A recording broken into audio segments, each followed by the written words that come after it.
Good. Hey, you did it! Yeah! Yes! Good morning! I was like, I don't know how he's going to do it this one, but we'll see. Good morning, everybody. It is, I was going to say it's episode 41, but, I meant to say the date. What is today, Reed? Tuesday. Tuesday. November 23rd. Joke's on me. The only one with eyes good enough probably to read the text that small. That's the truth. So good morning, everybody. Welcome to What the Hell is Water. I am Reed Garcia. This is Ryder Richards. And today we have a very special guest here, Earl Bailey.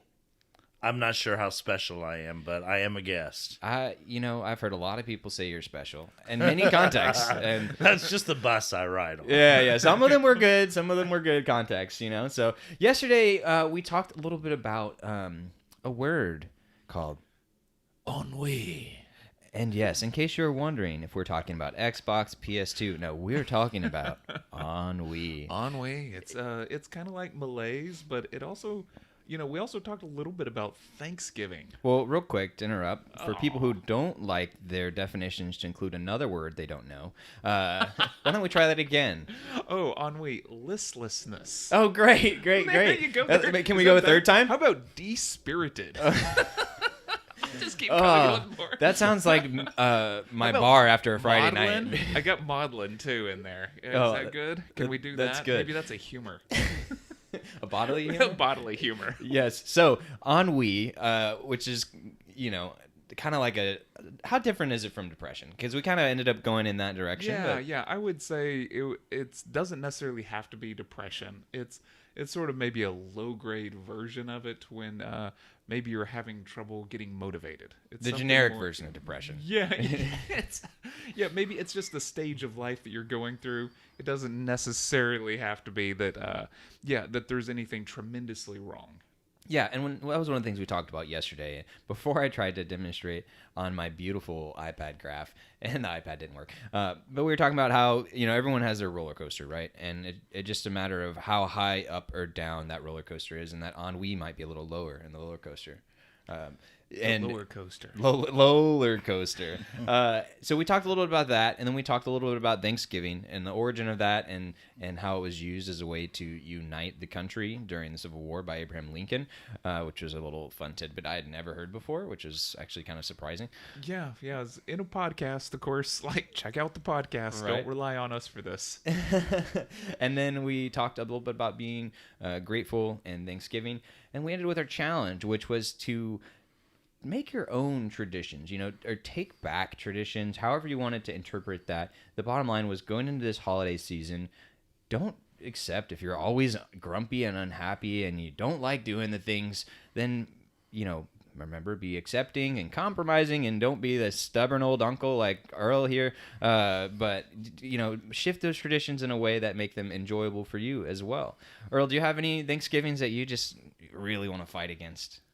I hate all Thanksgiving traditions, so I don't want any of them at all. In fact, I remember when I was a teenager, we started this revolution at my grandmother's house to convince her to not do turkey, to do a pig picking instead. And we had pig pickings every Thanksgiving after that.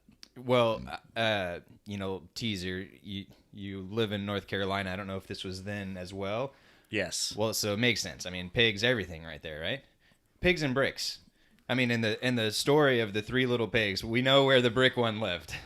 North Carolina. Yes. Probably NC State, really, because everything in NC State is made out of bricks. Yes, I like that. A highly educated pig, or I mean, he could have done okay in class. I don't know. yeah, you never know, right? Might just be a professional. I barely student went to just class when I coasting was and- an undergraduate.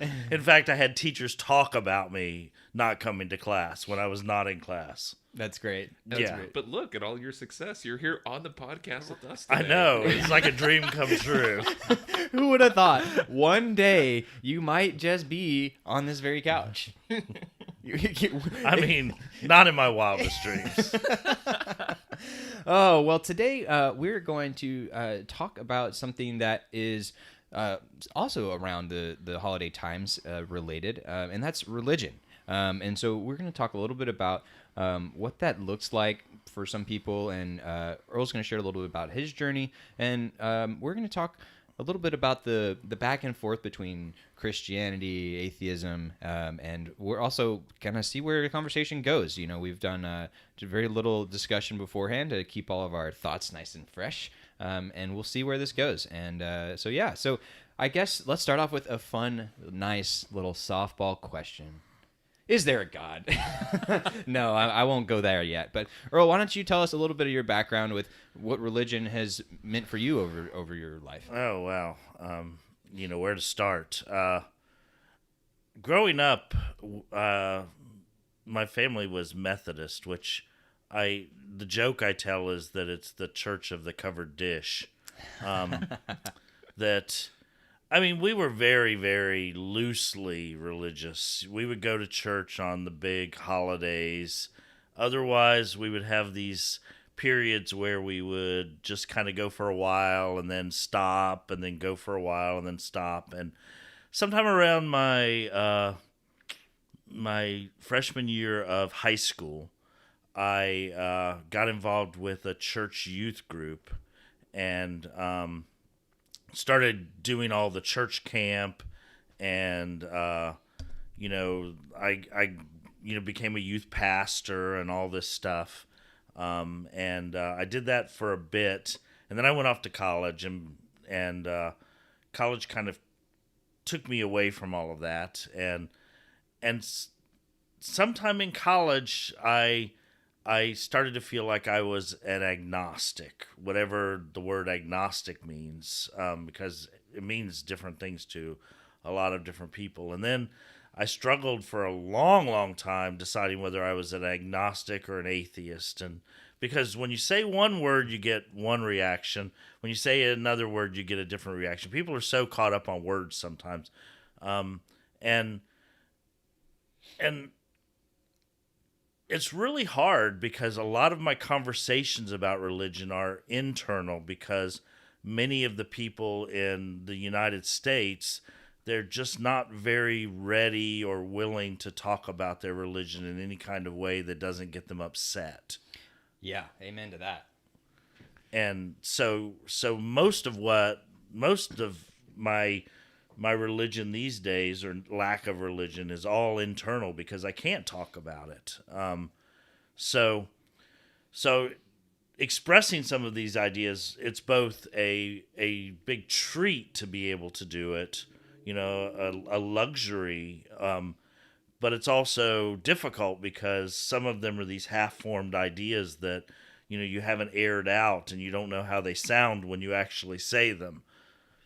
Yeah, well, fortunately for you, this is the perfect spot for that type of thing. We are full of half-formed ideas, and, that's one of the things we're really embracing. I jest, right? I joke, but honestly, that is something that I'm trying to help create in the world and help show people. We've talked about cancel culture multiple times on this show already, and we just frankly think it's a really bad thing, and we think it actually stifles innovation, and it makes people not want to try and say their ideas or come up with things, especially when they're not fully formed, because they don't want to be embarrassed. They don't want to be shamed. And the reality is in this day and age, a lot of times people get canceled to the point where it literally affects their entire lives and their career, which I think is just horrible. There's something about when ideas have to go underground, right? Whenever society cannot tolerate an idea and they push it under, then there's actually been conversations about the kind of neo-Nazi movements that happen becoming, because it's so taboo to even talk about the subject, that these people don't try out the ideas in public and get shot down. And so other people don't end up learning the arguments for or against anything. They just instead, these people kind of go underground, they form their own cell, and they come back out with all these arguments.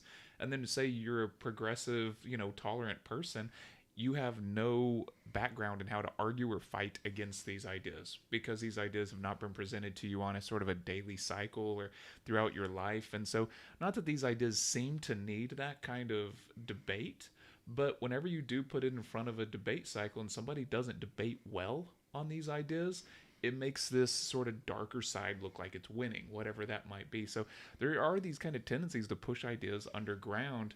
And when you do that, you're not really in a sort of free, tolerant society, right? We like to claim that we are that, but we do push a lot of ideas underground and just say that they're too dangerous. Has there ever really been a free tolerant society? I mean, you know,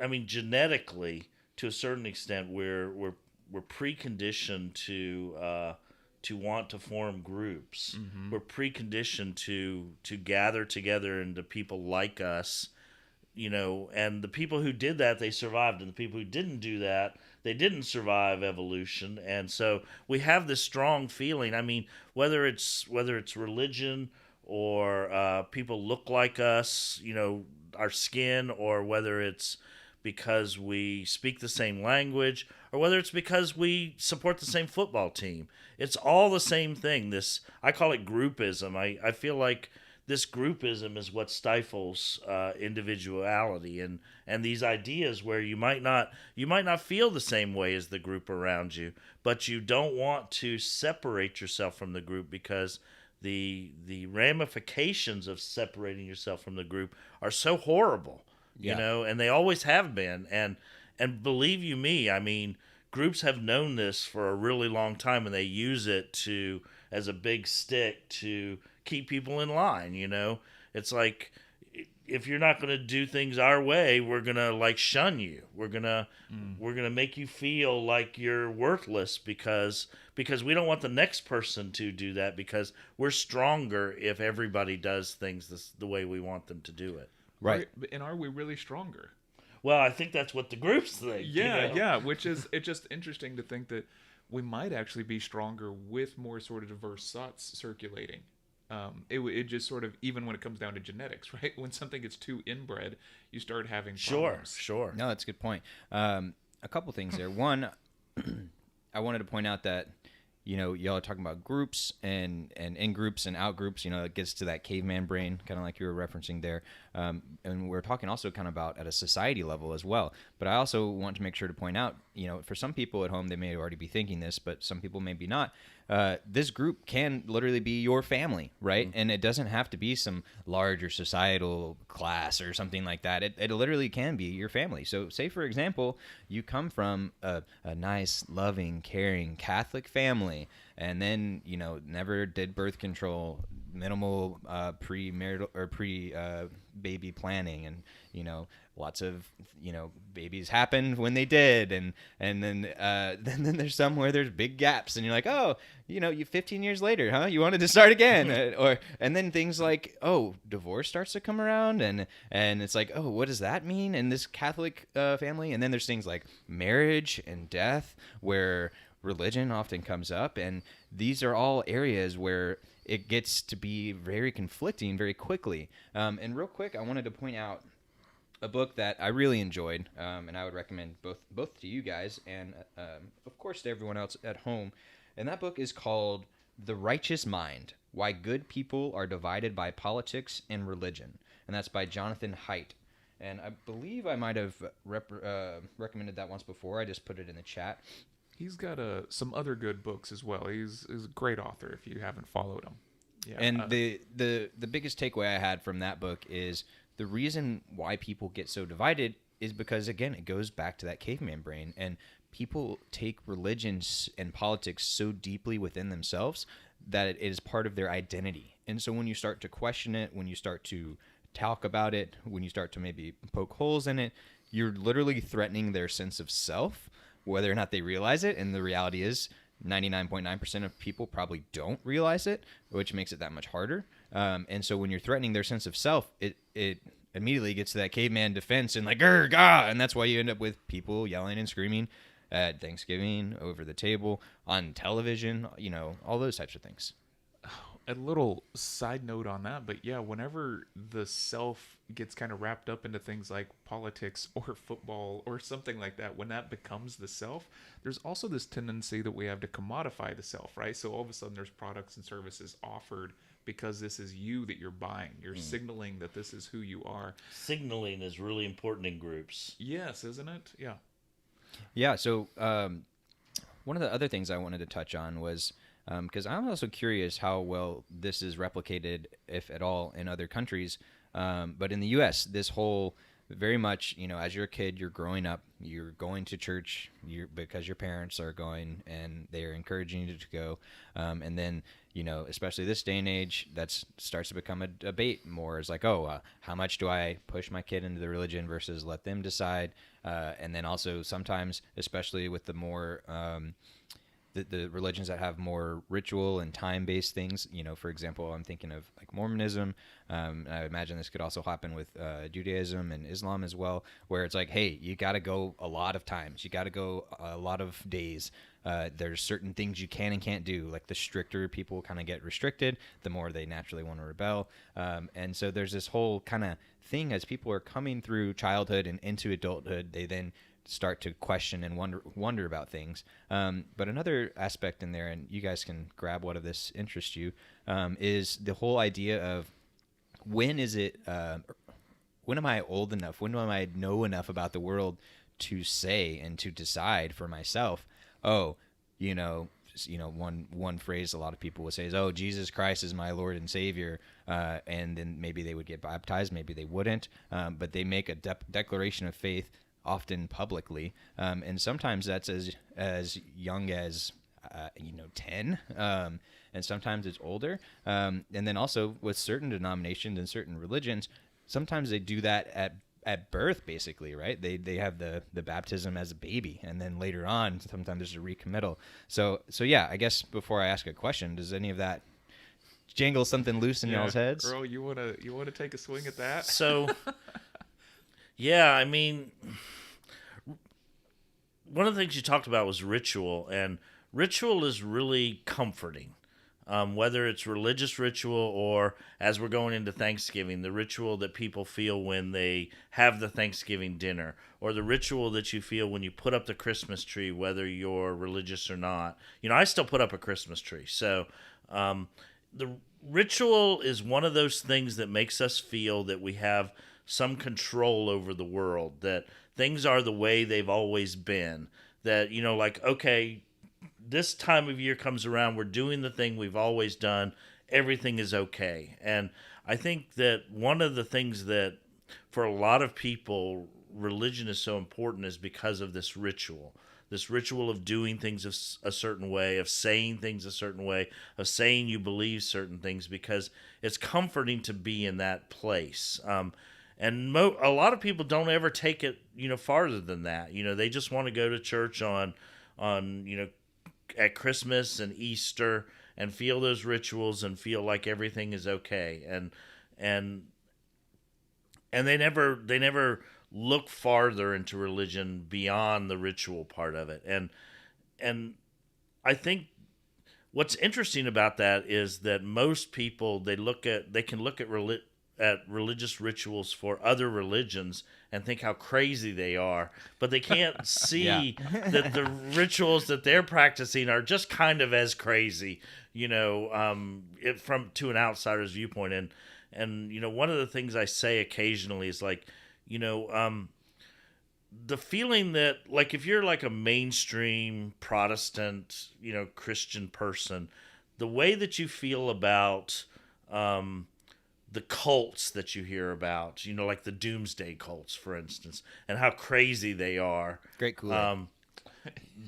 I feel that way about Christianity. It feels completely insane to me. I'm like, have you read the Bible? Do you know what the Bible says? Have you read the things that they say there? If I read that from a random person, I would be like, this person is a little strange, Yeah. So I don't. It's hard for me to even talk about, that aspect of religion. And I have a really good friend who's religious, and he and I had this conversation, and what came out of it was me saying, I think Christianity would be fine if you just took the Bible and threw it away and said all we really care about is let's be good to each other. Let's just treat people like we want ourselves to be treated. I mean, if you threw away that book, that horrible book that like says these horrible things about people and what you should do, and just said, let's be good to people, I would be all about religion then. Yeah. Because I don't have to decide whether there is a God or isn't a God.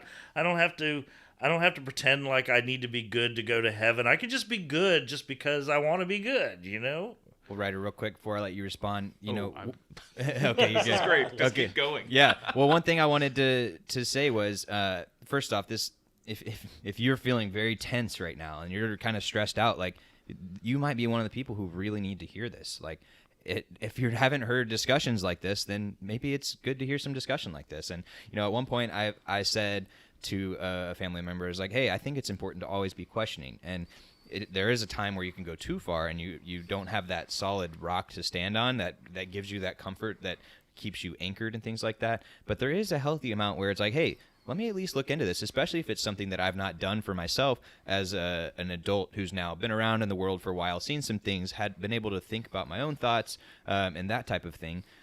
So I think it's important to do some questioning. But another thing that popped in my head was these group of comics by an artist named Nathan Pyle, and it's called Strange Planet.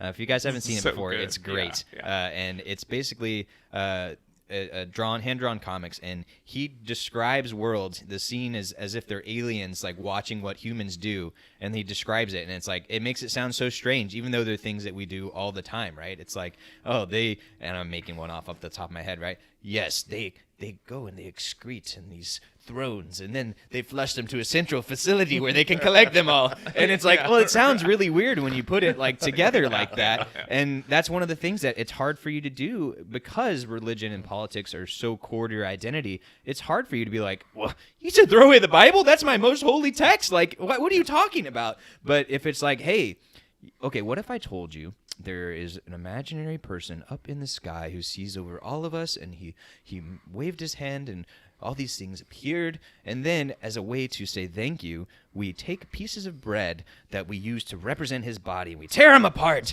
and then we eat them, and then we drink this red liquid to recognize his blood, and then we drink it. It's like, well, if cannibal cult, right? If it's something you haven't done all the time, strange. It's like, that sounds kind of a little interesting, right? But that's the thing about religion. It leads to you doing these things, and one thing I'll say up front, at least in my opinion, the thing about religion is there is no definitive truth that we can discern at this point in life. And maybe that'll change as science goes farther and further and technology gets further and further.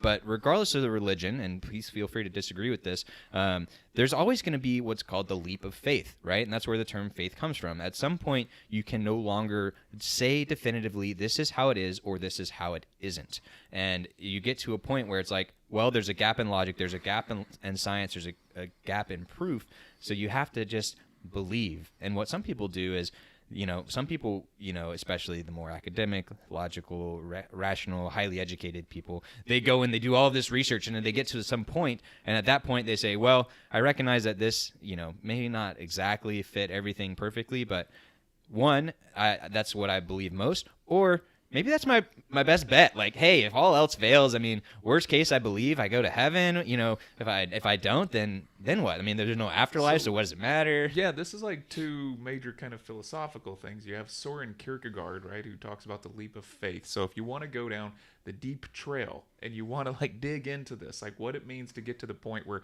you can no longer figure anything out anymore. This guy's done all the work for you. So you can just read some of him and then just see what kind of faith leap he makes.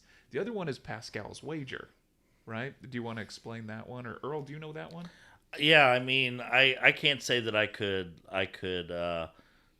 quote it, but it's basically why not bet on the thing that matters rather than the thing that doesn't matter? Because you don't lose anything if the thing that doesn't matter is true. It's you only lose if the thing that matters is true.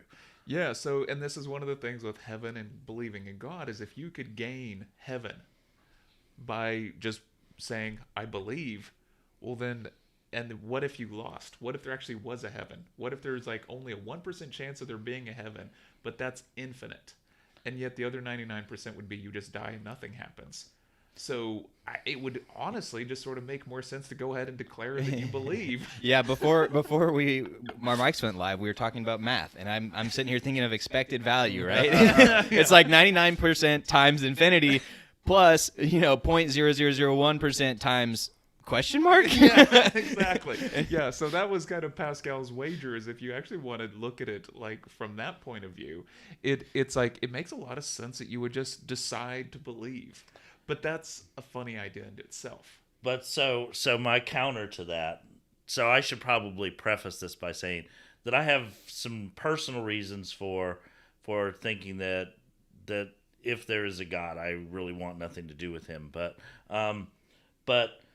what bet do you make? Do you bet on the Christian God? Do you bet on the God of the gods of the Indian subcontinent? Oh, it's Do you definitely bet Pascal's on God. do you bet on like Yeah. the Italian ones, the Greek ones, the Norse ones? I mean, who? So what you're saying- What bet are you gonna I'm make betting here? on Thor. Yeah. So what you're saying is religion is like roulette. You just got to figure out which chips to. Yeah. Can I play multiple colors? I mean, like if you bet on a roulette wheel and you cover everything, you're gonna lose over time. And then the double zero comes up. And you're like, not again. Yeah. Well, okay. So let's dive into a couple of what I think are some of the core questions that get people down this religious path, right? So before I say some of the ones that come to my mind, if I were to ask you, Earl, what do you think the first question is that someone should ask themselves if they're starting to think about religion for themselves? What are one or a couple of things you think they should think about? That's a tough question because one of the aspects for me of atheism is acknowledging that I don't know what is true. Acknowledging that there are things that could be true in the universe that I don't have any evidence for or evidence against, really. And so telling somebody else, what to do in the face of that is really difficult because everybody's going to have a different reaction to that, and maybe your way of doing it is better than my way. I don't know. I don't know. I just know what makes sense to me and makes sense in my head. I would say, generally speaking, I think that, as you say, questioning and thinking is always better than not questioning and not thinking.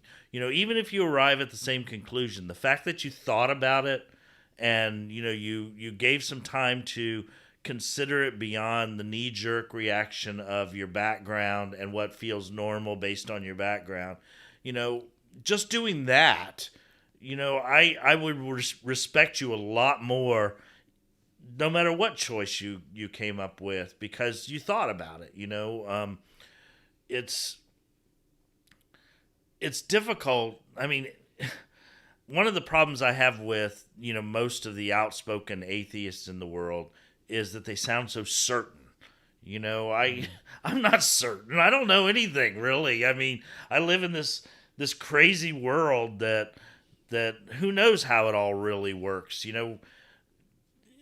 There's so much that we're still discovering, even about ourselves. You look at the advances in medicine and we're discovering all kinds of new things, and who knows what we're going to discover about the cosmos in general in the next 100 years. I don't know.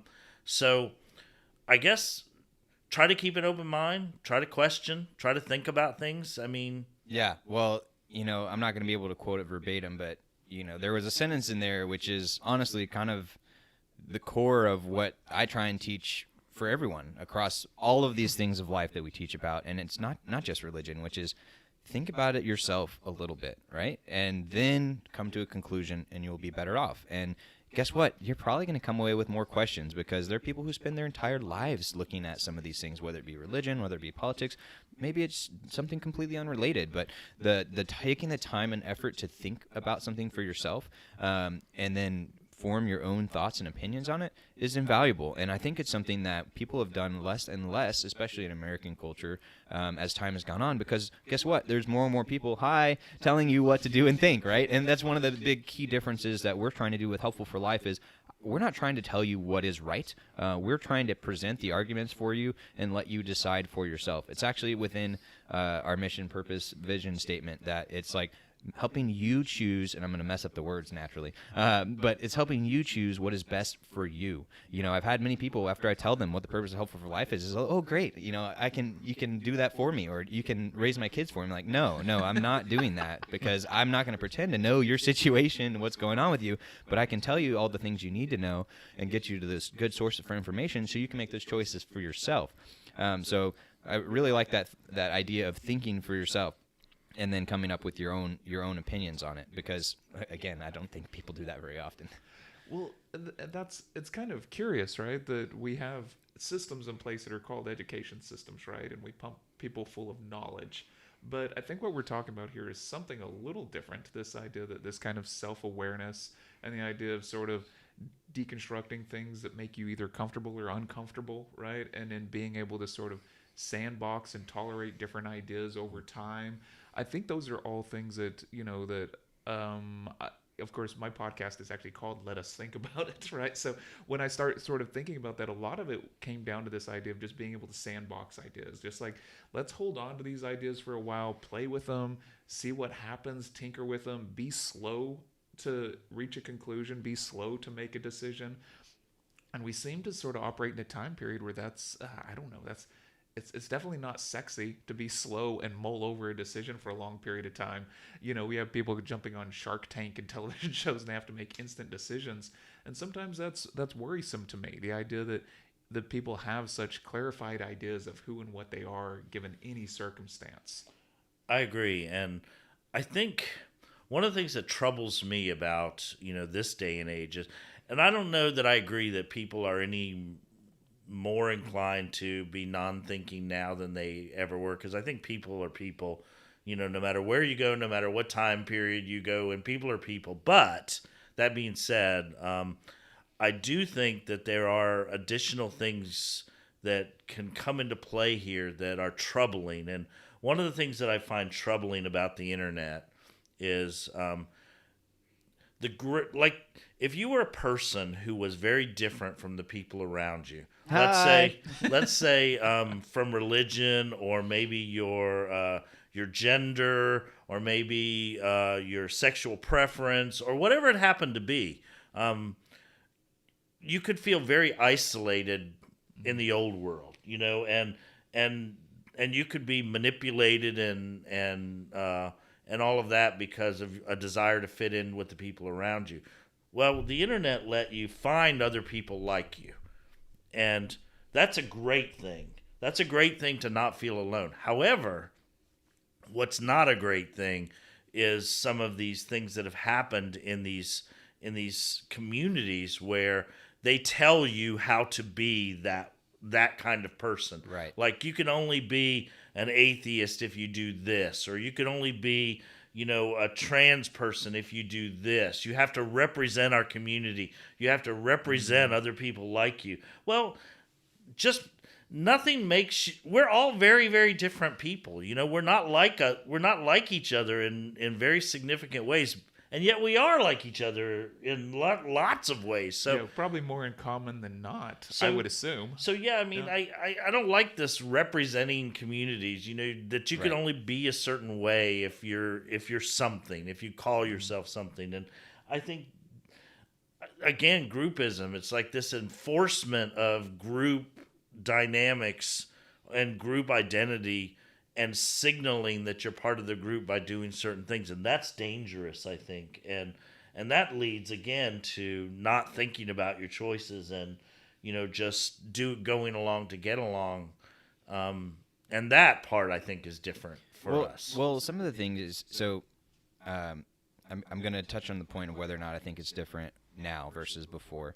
But one of the things I wanted to point out is this whole in-group versus out-group versus, oh, that person is black, so now I know what they are. Oh, that person's gay, now I know what they are. The reason that our brains do this is because they want the simple, they want the easy. Oh, yes. Because when you go back to caveman brain, it's, hey, is this a threat or is this a friend? And how do I quickly categorize this thing so I can then process it and do something with it? And, you know, this makes me think of another thing called thinking fast and slow, right? Where there's two different types of thinking. There's that knee-jerk reaction, and then there's the slower, more methodical thought. And those are literally different I don't know if they're different parts of your brain, but at least different systems within your brain. And so that came to mind. So that's one of the reasons why we as humans want to group and want to classify, to make it easier on our brains so we can better deal with it. Now, on whether or not we're different now than we used to be, I hear what you're saying, and I agree to an extent, but I'll push back a little bit in that the difference now is the inputs are magnified by a lot, and they're magnified a lot in time. They're all the time, right? Before, pre-cell phone, pre-internet, oh, you saw a paper. Oh, you talked to somebody. Oh, maybe you heard something on the radio. That's how they talk on the radio, right? But nowadays, it would be it's more fun if they right. did. Why'd they stop that? I don't know. Come on. But yeah, nowadays it's like literally people are. It's. I want to say it's funny, but honestly, it's kind of scary and sad. The closest thing I can think of is like The Matrix, or if people have ever seen the TV show Chuck, where Chuck he's shown a series of flashing images real quickly over a minute or two, and it basically programs all of this knowledge and skills into his brain, and that's effectively what we're doing every day with our phones, with TikTok, with cable news, with the internet, and some of that we're choosing for ourselves what we're digesting, and then some of that we're not. And as you alluded to, when you get within especially certain groups, they try and program you a certain way and things like that. And so that's where I think the difference is not that we as humans are necessarily different, but that the number and amount of inputs are changing so much. However, I would also argue that we as humans are still evolving and changing, and that doesn't work on the time scale of years, right? It's more on decades and hundreds of years. But one example of that is the lactose intolerance thing that's come up. That's something that did not used to be a problem, but now has evolved over time. And of course, who knows what's going to happen 5, 10, 20, 50 years from now, especially as we've now within the last 80 years especially changed so much about the things we consume, meaning like food, drink, drugs, vaccines, all of these types of things where we don't know what the long-term effects are going to be. And of course, that's why it scares people. But anyways, I won't go down that rabbit hole too much. But yeah, there's some of the other reasons why I think it's slightly different. What do you think? I agree with all of that. But one of the things that I remember about my mother-in-law is when we would go visit her at it was not exactly a retirement community, but it was kind of like a retirement community. And I would see her sitting with her cronies, because like old people have cronies, right? I'm hoping. What do you mean by cronies? I'm hoping to get some cronies one day. Those like cronuts. Yeah, exactly. Delicious. Her friends. She would sit with her friends in the lobby, and they would talk about things, and they would like. But what was interesting was that most of what they talked about was reinforcing attitudes and opinions about things. This is not true. This is true. This is what you should do. This is what you shouldn't do. And I feel like those kinds of things have always existed. But Amen. Yeah, for sure. But what I think is interesting, and what I think you might be alluding to more, is to a certain extent, a lot of the really interesting thought, and I want to say great thought, but I'm just saying interesting. A lot of the really interesting thought, a lot of the inventions, a lot of the changes to society have been done by outsiders. Okay? Because they weren't part of these communities. They were off to themselves, and they would think about things a different way. So we might be losing our outsiders. We might be creating subgroups of insiders, and our outsiders there's fewer and fewer outsiders, because it's so easy to find another group just like you, and you spend your time talking about what's right and what's wrong instead of being in your head and thinking about things from your own perspective. So maybe that's a big difference, that the outsiders, the previous outsiders, are now insiders in their own place, and so they're going through the exact same thing that insiders have always gone through. There's I think that's one of Tocqueville's big ideas about the benefits of democracy. And it was kind of his, when he came over to America to visit, then he was sort of saying that one of the beautiful things about America was that you could have like you could have people who were very bizarre and out on the fringes, and that was going to be our strength, because this one person out of a million might be the person who figures out all the solutions and solves something, but you have to have a tolerant, open community for that kind of individual to ever show up or thrive. So the idea, though, that we're being so programmed, and this comes back to this idea of almost like that there's certain notes that people have to land on, but you can't be in between. You have to land on, and like, so this, there's a musical reference. I really like that. Yeah, it's just this kind of idea of like what happens, and this was a podcast I listened to the other day. He was talking about what happens when you're James Brown and you're reaching for that note. Like when the reaching is the soul, but to actually just be told this is where you land in each point. This is your group. This is your group. This is your note, and you're auto tuning everything to death. Then what happens? Like, do we end up just like you're talking about? Do we cluster ourselves into these nice, neat little groups, and then everyone just aligns with the group? And then what happens to original thought? Because then you're already told what to think, because the group is reinforcing that thought system. That seems to be what's happening, you know? Yeah, but my mind can't help but think like, yes, but no, you know, because we are also, you know, especially in America, obviously what I'm most familiar with, but and another way I think of is I can't help but think of the parallel of business, right? And if you look at a business and you look at, okay, this business does a thing, and they are working a certain way, they are doing things a certain way, and if you are trying to change something about that business, right, there's people who try and change it from the inside, people who try and change it from the outside, and I would like to think, right, and I hope that studies would show that there's been more and more ability to make that change from the inside over the decades now versus when there used to be, right? And I think that kind of holds true as well for societal groups. You know, for example, if we go back to religion, if you're looking at churches and things like that, well, there's a lot of grandmas and grandpas out there who are like, there's a woman up teaching me something. What's wrong? You guys have broken everything. You're allowing gay marriage. You know, you're doing these things. Like, how could you do these things, right? And so some of those changes are coming from the inside, and some of it's coming from outside pressure, of course. But I guess that's one where I'd push back is I feel like this idea of being able to push against the man, the system, the group, whatever, is more available and ready now. And at the very least, you have more examples you can point to, and even whole movements you can point to if you want to talk about it on a large societal scale. So real quick, let's talk about that, and then I want to get back to some other couple of questions that I have. Any other thoughts on that, or? Oh yeah, I mean, of course, there's models of pushing back that are out there. What's also interesting is if those models of pushing back just fall back into realignment. Like, if those models are a model or a path that's already been created, then we're not actually getting back to that original thought again. You know, we're not actually getting back to people being individuals. Instead, they just follow models of rebellions, even if they're small. But I'm not going to go too far, because I actually do believe that, yeah, there is a lot more diversity present. There's a whole lot more options available. And I do think that there is a lot more openness. I think that because I feel that way, because I feel that I know for a fact, I guess, that I'm a lot more open and tolerant now than I was. You've made that transition yourself. Yes. And so I would assume that other people can make that transition as well. So there's some interesting sort of spaces there. And I think even for me, sort of the transition of coming out of the church has allowed me to open up to a lot of ideas that weren't allowed within the church that I was a part of. So there's something, if we want to circle back around to religion, is this kind of the closed-mindedness of the religion was the very thing that drove me out of the religion.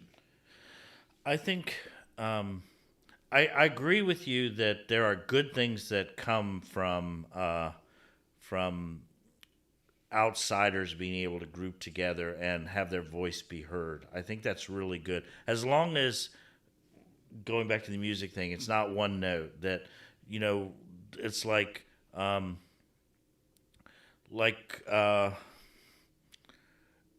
you don't want everybody who has suffered a certain thing to feel like they have to behave in a certain way. You don't want everybody who identifies a certain way to feel like, you know, that these are the rights you have, this is the way you should be treated. You know, everybody is different, and I think to a certain extent, with a lot of these movements going on, instead of focusing on the the idea that everybody is different and deserving of respect, for their differences. We focus instead on, well, we need to do something about this. These people are not being treated right. We need to do something about this. Instead, the message we need to be saying is, we don't need to treat anybody badly just because they're different from us. That's really the message we need. But we don't think about that message. Mm-hmm. What we think about is, we need to do this better for this group. We need to do this better for this group. And so the message gets lost in trying to make rules instead of trying to change our nature. And I'll reveal something about myself is that I watch reality TV. So all of you out there who watch reality TV, don't feel bad. Just click it don't off. feel bad about it. But cancel. One of the things I think is really interesting about that is, like, you have a group of people, and somebody in that group is the outcast, and they get rid of that person, and then they choose a different person as the outcast, and the definition of the group changes to be narrower and narrower as they get rid of people that they don't like. And so it's like, it seems to me that what happens in groups is you either expand your definition of what's a member of your group, or you contract your definition of what's a member of your group. And expanding the definitions of what's a member of your group is obviously a good thing to do, but it still leaves out the people that you haven't added. Whereas if you somehow get rid of the idea of the group at all, that you belong to the group and you have some say in who belongs in the group, that then you can just include anybody and accept them for being different. Yeah, well, there's a lot of factors at play, right? And this is great for me, as I love thinking about the entire system, right? But if you look at a religion, or you look at a group and then society, if you look at a political group, if you look at a business, all of these have a lot of things to consider, right? And so let's look at it through the lens of religion. Let's say I'm the Catholic Church. Well, the Catholic Church is trying to be a lot of things, right? And they've one of those things is an influence and a power, and they literally have changed the face of the world because of their religion and what they've done. And we wouldn't be here right now if it wasn't for that type of, imperialism and things like that, often done in the name of religion. But that power comes from people giving it power, right? And some of that, to give someone power, you could argue, and I'm sure Ryder could tell me 17 philosophical things that why this is in order for someone to have power, that means somebody else doesn't have that power, right? So by definition, there needs to be that in group and there out group. But then another thing to tie into one of the things we were talking about earlier about, one person can't represent a group, but yet a lot of times we have somebody who is representative of that group, is if you're letting people into that group, well, now they represent you, whether you want them to or not, right? And it's like, do we want that crazy guy who is saying all these things about religion, but he watches reality TV? Do we want him to be one of our representatives for this group? And if it's like an example of, let's say, a specific denomination of Christianity, which I'm not familiar enough with the differences, but let's just say Methodists. Let's say I don't know if they allow gay marriage, but say they have a really loud, outspoken person who thinks they should do gay marriage. Well, but they don't want that to represent the group, right? So it's easier and better for them to get rid of that person and say, we'll go over to one of the other groups that allows that type of thing. And then, so yeah, there's a lot of factors at play. I only touched on a couple. Ryder, any thoughts? Oh, no. None. Good. Well, that's been it. Yeah, thank you. It's a lovely show, as usual. Yeah, no, I think the power one is really interesting. The idea that there can only be a certain amount of it, because power tends to also be perceptual. So people only have enough room in their brain at any one point to hold on to a certain number of things. So, at that point, if your mind can only hang on to, say, 42 people or whatever, or only 5 concepts at a time, then whatever is occupying your brain will have more power. And so power comes into this kind of perceptual thing. And so this does come back to the groups or the communities you're hanging out with. It comes back to what you're being bombarded with. And those things take on power. So when we're talking about certain groups having, it's a lot of lobbying and politicking for certain space in your brain. And that space in your brain is a type of power. And what's kind of fascinating about that is once that power is there, then it feels like power isn't actually power unless it's used, right? It's just this potential power until there's actually a use. And so there's something very fascinating about the idea that once you have these things embedded within you, you feel the urge or the need to act, and to act in some way. And if that means changing your behavior, a lot of people do that. So I think that, one of the things you brought up earlier, Earl, was that something about changing our nature. We also talked a little bit, you brought up this idea of, maybe not making more rules. And this kind of thing is that we're always socially influencing each other. But the idea that people need to sort of put rules or boundaries around everything all the time is really, I don't know. It does sort of set up the right and the wrong, the yes and the no. Exactly. And that's simple information, but it's also it takes a lot off of people's plates when they don't have to think about that stuff. So we want those simple rules. Yes, we crave them. Just on a simplistic basis, just tell me which word to use, right? That way I don't get into trouble. I don't want to get into trouble. I want to be here to support you, or I don't want to be here to support you. But if you can just give me that label, I'll know. And so that's we've been kind of talking and dancing around that the entire show, but I think that's one of the funny things about how power works as well, is it's kind of insidious, that it gets in there and it starts operating on us without us really knowing.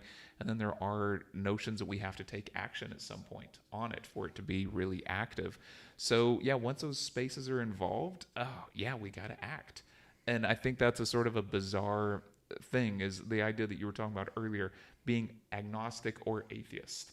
But there has to be sort of a definition assigned at some point so that your mind can go to rest. Yeah, and I want to talk a little bit about that desire to act, on things, and this comes back around to religion, is the desire to act on not being religious. That's one of the biggest frustrations of my life is not being able to act on my lack of belief, for lack of a better word to say it. But, if I'm in a line and, somebody waits on me and they say, God bless you, I can't just say, well, I don't believe in God. Because it sparks a whole thing, in this country. Yeah. And so then I have this choice. I could either not say anything, which goes against my desire to act, and let them think that I believe the same thing, or I could say something and spark a whole thing that is much bigger than what I want it to be. When all I want is just to be recognized that, no, I don't want your imaginary person to bless me. I don't want that. Just say that you want to bless me. I'll be much happier. But there's countless situations like that in our culture, that you navigate when you're an outsider, is, when do I make the choice to fly my outsider flag, and when is it worth it and when is it not worth it? Because I don't know. I don't have a good answer for that, because I feel it all the time. I feel this desire to act and say and to be myself, to be honest about who I am with people. I mean, I think that's part of it, is because when you don't express this, you're not being honest about things, even if it's, you're sitting at the Thanksgiving table and they say, okay, we're going to pray now. I don't pray, it's I just want them to say, everybody who wants to can take a moment to pray now, So do you think in that kind of situation, even if they know that you aren't Christian and they say this, then, does that, okay. So it does. It bothers me. Okay. It feels like I'm not being recognized, that they're, glossing over this part of me, and I would never do that to somebody who I felt was really religious. I would never treat them that way. You wouldn't gloss over their beliefs. I wouldn't. And I think that's part of the frustration of it, is I understand that they have these strong beliefs, and I don't want to get in an altercation with them about them, but I want to be recognized, Well, I think that's part of what comes with being a minority, right? Yeah. Which is what you are. You are part of the out group, and my hope and desire is that most of these people, and my belief, and maybe my bias, is that most of these people are not doing this intentionally, and they are also not taking the intentional effort to be more inclusive, to make you feel seen and heard. But that's because they aren't aware of what you're thinking and feeling. And because guess what? We don't talk about these exactly, things, and right? I think that's true. And it kind of gets back to I have a friend who I used to play ultimate frisbee, and I know this is a complete No, please. Full but send. but in ultimate frisbee the disc gets thrown and somebody is jumping up to get it, right, and he would come running across the field, and he was a really good leaper, and he would leap as he ran, and he would be in the air for a really long period and end up colliding with the person who was jumping straight up. And I had this conversation with him as, you can't do that because, that's, hitting other people in this game is not okay. And he was like, well, I don't mean to hit other people, but you keep doing this thing because you're not thinking about the fact that when you leap into the air that you're no longer in control of your body. You're so it goes back to the thinking thing. People not thinking and not considering. Right. And so is it in some ways, yes, you're right. It's better to think, well, they're not doing it on purpose. I don't know that I'm not trying to imply that it's better. I'm just saying I think that's what's going on. Yeah, I think that's true.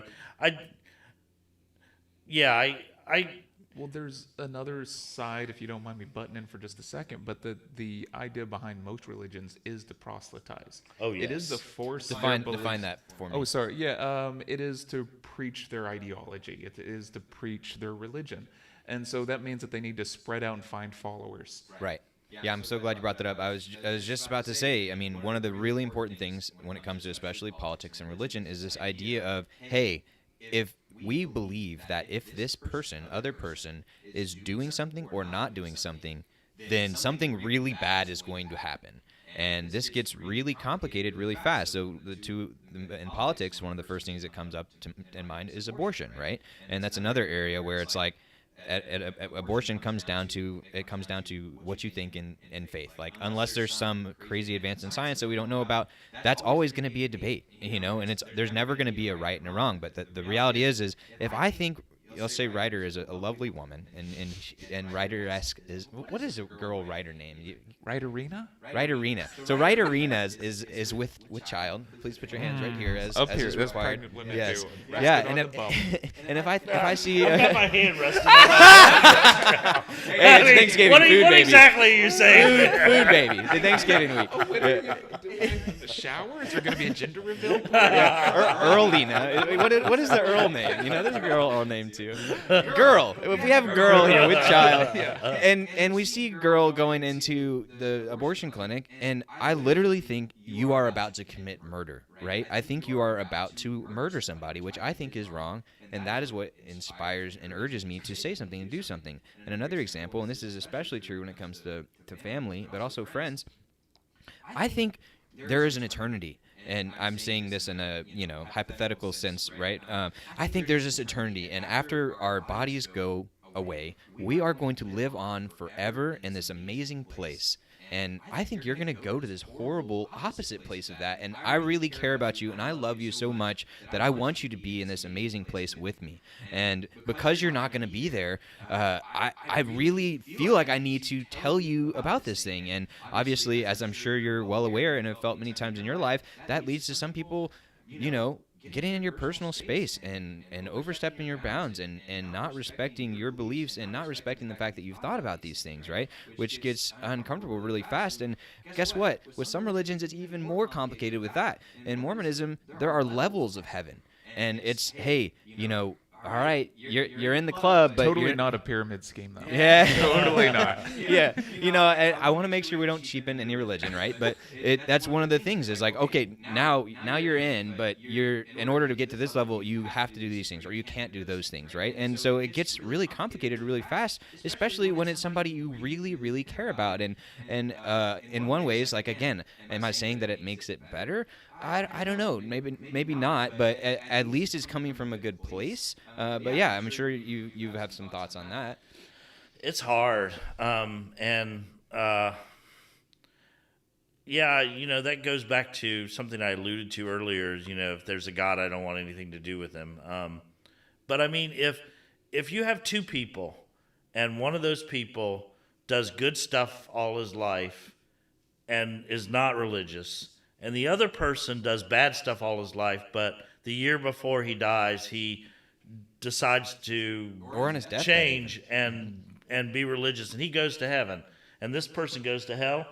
I don't want anything to do with that person who's making that decision. That person is a jerk and doesn't deserve my respect, because that doesn't make any sense to me. So if that's the basis of your religion, I don't want any part of it because of that. And I can't imagine that making sense to me. I can't imagine it making sense to me. Now, if on the other hand you think that people who do good stuff, that they're going to get good things after they die, well, I don't believe it, but I'm willing to get good stuff after I die. I'm happy to do that, I'm happy to get good stuff. I'm happy to get good stuff, Earl's Bitcoin address is 0x53278992. I just, the whole heaven and hell thing, I feel like is trying to manipulate people into acting in certain ways. And those ways were important when we were tribal and trying to survive against other tribes, because you needed people to follow the laws, and you needed them to have a reason to follow the laws when, especially when instinct was so strong to retaliate or get revenge or whatever it happened to be. You needed a way to control them. I don't feel like it's anything beyond that. I don't think that. I think that religions would be. I would be much more comfortable with a religion that didn't talk about heaven or hell at all. That just said, again, let's just be good to each other and hope for the best.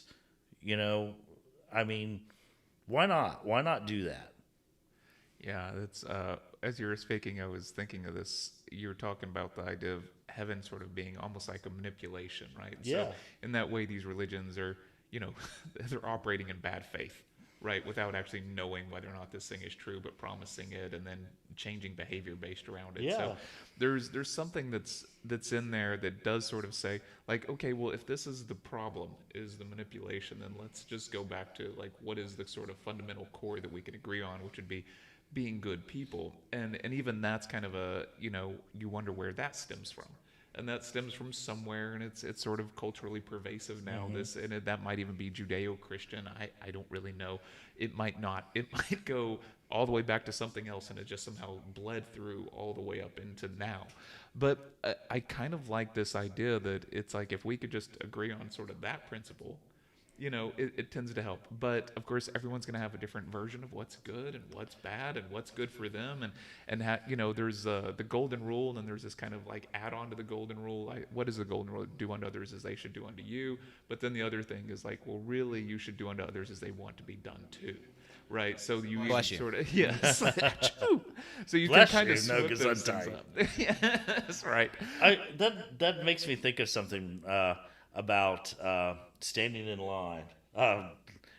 Miserable! Please make it stop. Somebody went over to, I think it was Japan, but it might have been another country in Asia, and they were complaining about how when they went to this place that everybody just kind of pushed their way towards the counter, and whoever pushed the hardest got served first, and if you didn't push hard, then you didn't get served. That was not Japan. And I don't remember where it was. I went to Japan, and they're super duper polite. Okay, so I don't remember where it was, but anyway, somebody else came on and said, well, in this culture, they feel like if you're in a hurry and you really need something fast, that you will push forward more. And if you're not in a hurry, you will not push forward as much. So it basically makes sure that the people who need fast service get fast service. And this is why it happens this way. And you're like, oh, I mean, that kind of makes sense. But like in our culture, that's a bad thing. To do that sort of thing is a bad thing, to try to get ahead of somebody else. But it's acceptable in some cases, Well, right? yeah. Like, oh, I'm at the airport. My flight leaves in 5 minutes. Like, oh, excuse me, please. I need to go. And, Right, but there's also a version here which is, well, why didn't you plan your day better to Right. get to the airport earlier, right? So then we go back to like the prior way that you control yourself should have dictate this current action. So your immediate issue should not be the issue of everyone else, because you should have, anyway, we can jump through all things these are hoops. complicated. Yeah, So, yeah, this the, is the yeah. right thing to do Emphasizing- is yeah. complicated. the individual versus the larger collective group. You get into a lot there. So the bottom line is what I heard today is, okay, from here on out, every time I have dinner, I'm going to say, all right, he, she, they, them, anyone who, I bless you myself. I bless you with the power of this God. I bless you with the power of that God. I bless you with the power of no gods. And then I'll cover all my bases, so we'll be good, right? I mean, that is the rule, right? You want the rule. So, yes, you should say exactly that thing every single meal. I don't think I want to eat with Reed now. All of a sudden.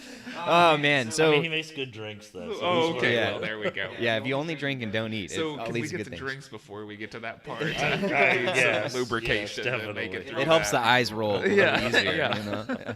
Oh man, so we're at our time for today, and some people at home are probably like, "What? Do they really even talk about like religion? Like, wait, does God exist? Like, wait, what about the creation? How did that happen? And they didn't even mention once the fact that the Bible is a text that's 2,000 plus years old, and how does that affect things? And the reality is you can't unpack all of these things in an hour, right? And I didn't want to overly bound the conversation before we came in, because I wanted to see what kind of naturally came up, and I'm actually really happy to I'm proud of myself. But no, I'm really glad with how we started talking about. It's really complicated and messy, and there are a lot of things that come into, and it's at some point it is, what do I myself believe? But we all live and operate in a society, and we live and operate within a bunch of groups. Some of those are families, some of those are friends, some of those are businesses, some of those are social groups, and some of those are a bunch of people we don't know, but we're just walking down the street or whatever. And we are participants in those things, and that inherently affects what we can do, what we can think. And fortunately, we live in America where tomorrow, if I wanted to declare, a purple cow as my god, like I could do that, and I could probably start a nonprofit and raise money for it and do all that kind of stuff, right? When we're so fortunate to be able to have that privilege, right? We haven't even talked about what it would be like to grow up in an area where you don't have a choice. Like, hey, this is the religion, and if you're outside of this religion, like you're either going to be banished from society, or maybe you'll be harmed, or maybe you'll just be beaten and maimed until you profess that you believe the thing they believe, right? So it gets really messy really fast. But one of the things that I want us to do here, some on the show and maybe some outside of the show, is look at it logically and lay out the flow and say, all right, here's, if you believe this, okay, then you want to ask these questions, and okay, and then you think about that, and then you decide about this. And it's not exactly a flow chart, but it's like, hey, here are some of the things that you should think about. If you want to start questioning these things, here are some of the questions you could ask. And oh, by the way, here's how different religions answer them, and here's what some really smart people say about it. I also want to point out, not trying to talk any of us down, but we are not religious experts. Like you have a ton of experience and research that you've done yourself, and even being a pastor, a youth pastor at one point.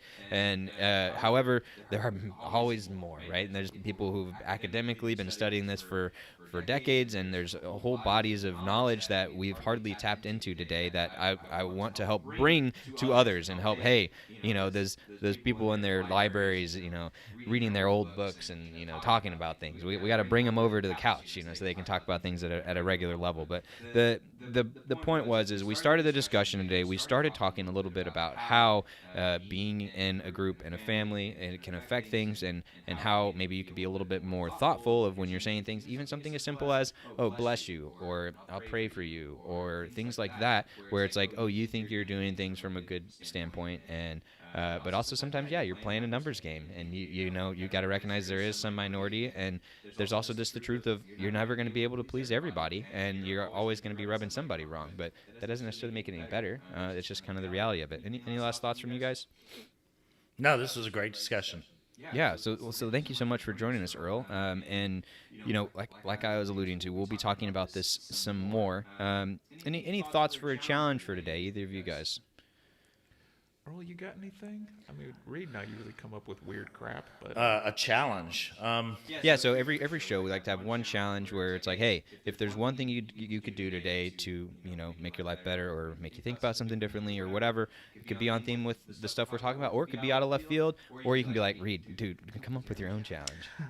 I mean, I would always say, you know, go read something that you wouldn't read ordinarily. You know, find some topic that you are not normally interested in and go read on it just because you want to read on it. You know, my wife, she rolls her eyes at me all the time because I might read about, you know, Iceland today, or I might read about, you know, some kind of fish tomorrow or whatever it happens to be. But, you know, read something that doesn't have to do with your life, that doesn't have to do with things that are going on in your life.